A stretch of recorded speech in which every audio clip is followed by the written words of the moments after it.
Students, आज फिर से मैं सेंट्रल एकेडमी स्कूल गुढ़ागोड़ जी के यूट्यूब ऑनलाइन क्लासेस के प्लेटफॉर्म पे आपका हार्दिक स्वागत करता हूं। पिछले वीडियो में हमने डिस्कस किया था कि फिजिक्स का सिलेबस क्या है हमारा, उसमें कौन सा चैप्टर कहां से आता है। उसी क्रम को आगे बढ़ाते हुए अब हम एक यूनिट लेते हैं और यूनिट को यहाँ से डिस्कस करेंगे। तो यहाँ पर मैं बात कर रहा हूँ यूनिट नंबर फिजिक्स के पार्ट सेकंड में जो फर्स्ट यूनिट बताई थी मैंने, फर्स्ट यूनिट थी वो कौन सी थी? ऑप्टिक्स थी। ऑप्टिक्स मींस प्रकाशिकी। ऑप्टिक्स में चैप्टर की बात करें तो चैप्टर कितने थे? 2 चैप्टर होते हैं इसमें, और 2 चैप्टर है इनके अंकभार बताया था मैंने, कितने मार्क्स के आते हैं? 9 मार्क्स के आते हैं। तो 9 मार्क्स के ये दोनों चैप्टर होते हैं और ऑप्टिक्स को यहाँ पर डिस्कस करेंगे। तो ऑप्टिक्स में पहले चैप्टर की बात करें तो ये हमारी जो सिलेबस की बुक है उसमें चैप्टर नंबर 11 है और इस चैप्टर का नाम है रे ऑप्टिक्स, किरण प्रकाशिकी। किरण प्रकाशिकी मतलब प्रकाश है कोई किरण के रूप में जाएगा, और किरण के रूप में जाएगा तो उसका अध्ययन हम किस तरह से कर सकते हैं, और यहाँ से हम उनके बारे में समझेंगे कि प्रकाश कौन सी घटनाएं प्रदर्शित करता है और कौन कौन से प्रभाव प्रदर्शित करता है। तो इन सबको हम डिटेल से पढ़ेंगे। तो सबसे पहले हम स्टार्ट करते हैं, जब प्रकाश किरण प्रकाशिकी पढ़ेंगे तो इसमें जो पूरी थ्योरी वो आसपास रहेगी वो प्रकाश के रहेगी। मतलब कहने का मतलब ये है कि किरण प्रकाशिकी में हमें प्रकाश का नॉलेज होना ही चाहिए। ऑप्टिक्स में बात करें तो सबसे पहले हम टॉपिक लेते हैं प्रकाश लाइट। प्रकाश के बारे में जानेंगे कि प्रकाश क्या होता है। प्रकाश होता है वो एक आदर्श कारक। प्रकाश होता है वो एक आदर्श कारक है जो खुद आदर्श से रहते हुए हमें वस्तुओं को देखने में सहायक होता है। जैसे मैं बात करूं यहाँ पे, ये मेरे हाथ में डस्टर है, डस्टर को मैं देख सकता हूं, या फिर ये चौक है, इस चौक को भी मैं देख सकता हूं। वो कब देख सकता हूं? जब यहाँ पे क्या है? लाइट है, इधर से चारों तरफ से प्रकाश है। तो वो प्रकाश जरूरी नहीं है कि किसी बल्ब का प्रकाश हो, किसी CFL बल्ब का प्रकाश हो, या ट्यूबलाइट का, या सूर्य का प्रकाश हो। जरूरी नहीं है ऐसा हो, कोई भी प्रकाश हो सकता है। मतलब एक उजाला, अगर सिंपल भाषा में बोले तो एक उजाला बोल सकते हैं। उसकी प्रकाश की उपस्थिति में हम वस्तुओं को देख सकते हैं, जबकि प्रकाश एक आदर्श कारक होता है, प्रकाश को हम नहीं देख सकते। जैसे मैं ऐसे आपको बोलूं कि ये मैंने प्रकाश पकड़ लिया, क्या मैं आपको दिखा सकता हूं? देखो ये प्रकाश पकड़ लिया, तो ऐसा पॉसिबल नहीं है। तो प्रकाश क्या होता है कि आदर्श कारक है जो हमें वस्तुओं को देखने में सहायता प्रदान करता है, या देखने के लिए आवश्यक होता है।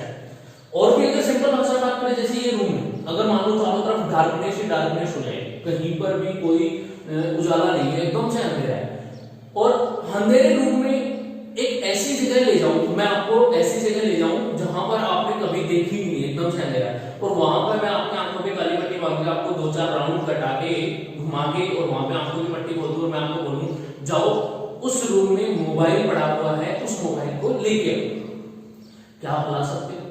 नहीं। क्यों? क्योंकि आपको पता ही नहीं है कि वहां कहां पर मोबाइल पड़ा है, या फिर आपको एग्जैक्ट लोकेशन आप पता ही नहीं है उसकी, आप पहली बार उस रूम में है या उस जगह है, तो आपको उसके बारे में कोई नॉलेज नहीं होगा कि कहां पर पड़ा है।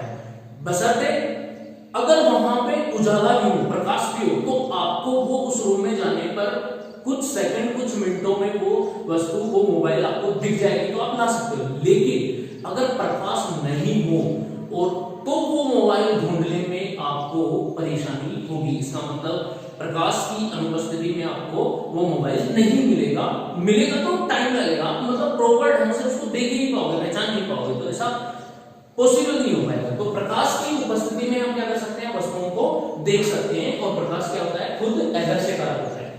प्रकाश की बात करें तो ये ऊर्जा का एक स्रोत है, ऊर्जा का एक स्रोत है। जैसे हम बात करें तो इसको कौन सी ऊर्जा बोल सकते हैं?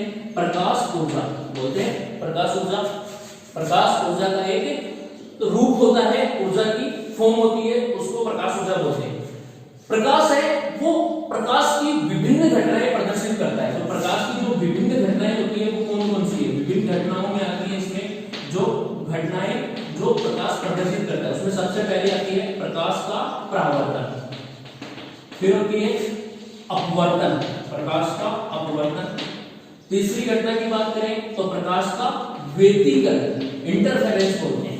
व्यतिकरण इसको भी प्रदर्शित करता है। चौथी घटना है वो है प्रकाश का विवर्तन, जिसको इंग्लिश में बोलेंगे डिफ्रैक्शन।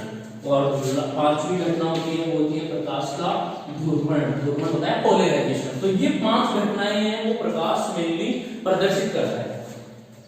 परावर्तन जिसको बोलते हैं रिफ्लेक्शन। रिफ्लेक्शन परावर्तन मतलब जब कोई प्रकाश किरण एक माध्यम से आती है और सतह से टकराकर वापस उसी माध्यम में चली जाए, तो इस घटना को हम बोलते हैं प्रकाश का परावर्तन। तो इनके बारे में डिटेल से देखेंगे आगे चैप्टर जैसे जैसे आगे जाएगा हम इनके बारे में डिटेल से पढ़ेंगे। अपवर्तन जिसको बोलते हैं रेफ्रैक्शन।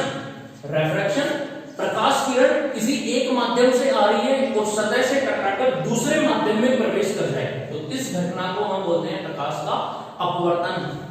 बात करते हैं व्यतिकरण की। तो व्यतिकरण क्या होता है? व्यतिकरण सिंपल भाषा में समझाता हूं व्यतिकरण में क्या होता है। जैसे सिंपल भाषा में ये मान लो कि बारिश हुई, सड़क है, सड़क पर पानी बिखरा हुआ पड़ा है, कहीं पर पानी है, हम गए वहां पे, जाने के बाद हमारे पास थोड़ा सा पेट्रोल है, पेट्रोल उस पानी पर हम डाल देंगे।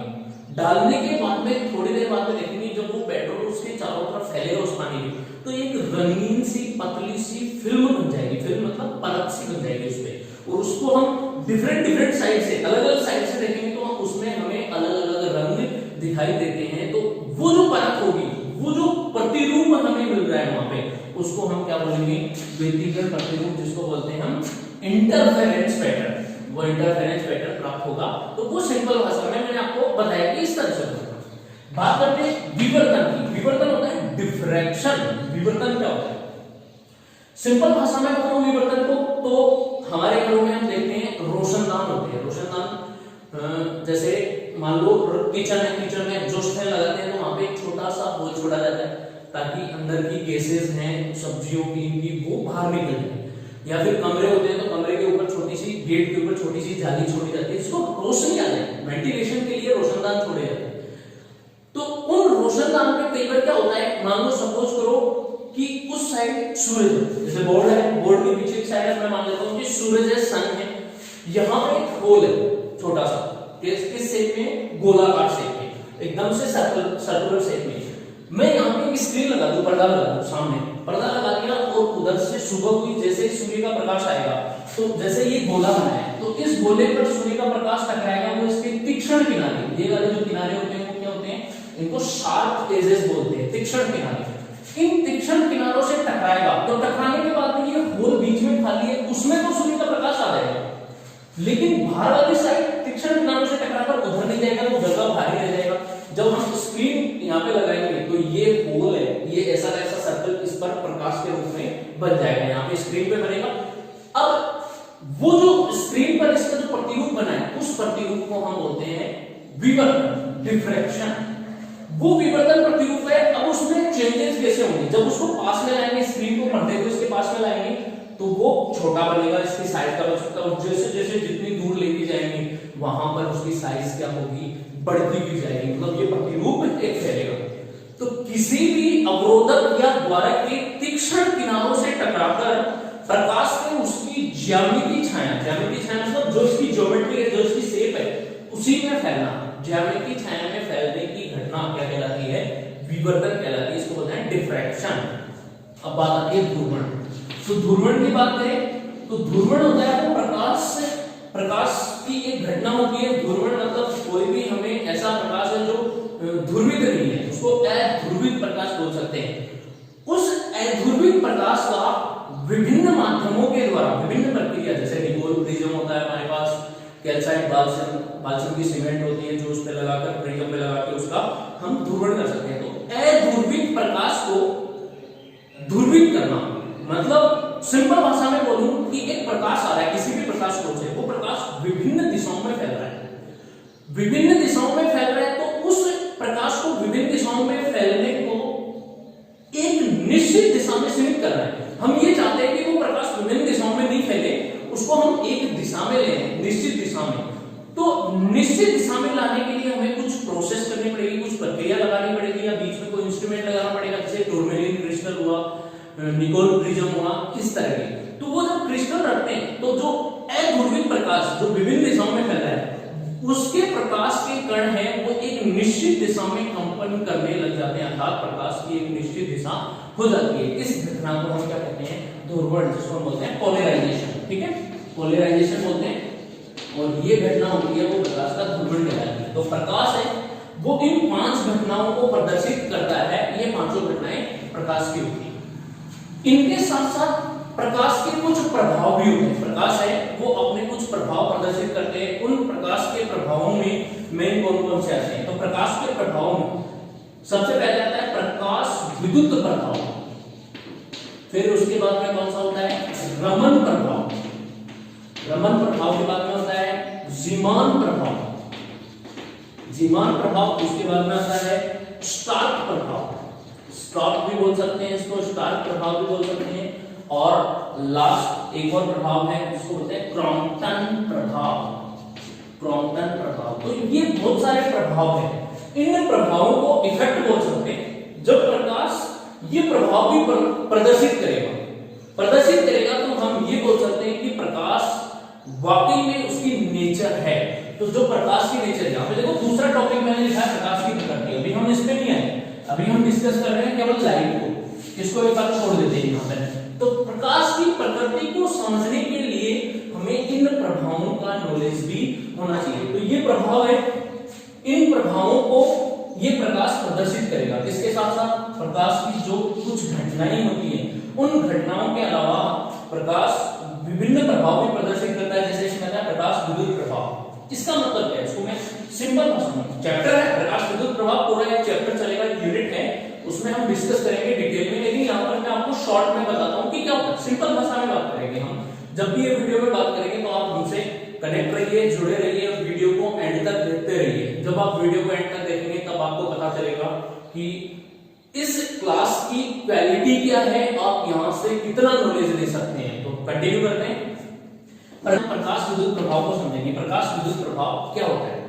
प्रकाश विद्युत प्रभाव के नाम से स्पष्ट है कि प्रकाश की उपस्थिति में विद्युत धारा का प्रवाह होना, वो होता है प्रकाश विद्युत प्रभाव। ये पूरा चैप्टर चलता है, जो यूनिट बताई थी मैंने सेकंड फिजिक्स में, थर्ड यूनिट, सेकंड यूनिट, उसमें हम बात करेंगे प्रकाश विद्युत प्रभाव पर। डिटेल से पूरा चैप्टर है।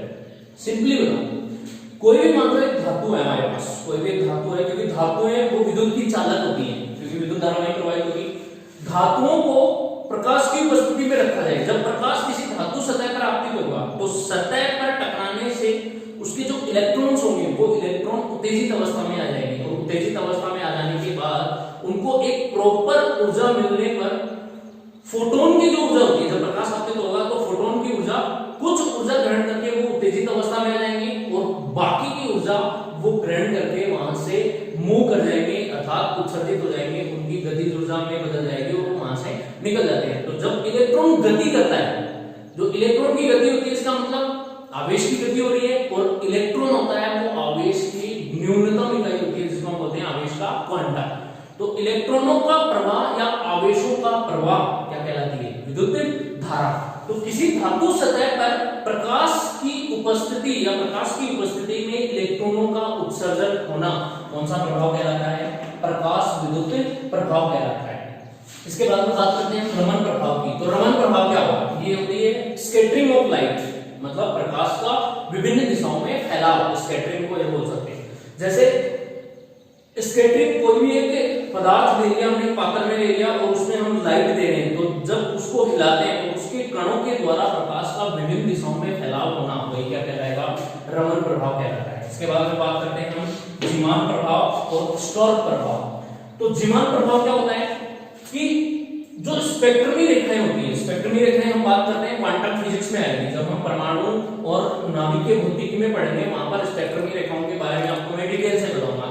तो जो जीमान प्रभाव होगा वो स्पेक्ट्रमी रेखाओं का विपाटन, विपाटन मतलब अलग अलग हिस्सों में बढ़ना, किसकी उपस्थिति में? मंद चुंबकीय प्रभाव की उपस्थिति में या चुंबकीय क्षेत्र की उपस्थिति में। तो अदर वर्ड्स में अगर हम बोले तो ये बोल सकते हैं कि चुंबकीय क्षेत्र की उपस्थिति में स्पेक्ट्रमी रेखाओं का विपाटन क्या कहलाता है? जीमान प्रभाव।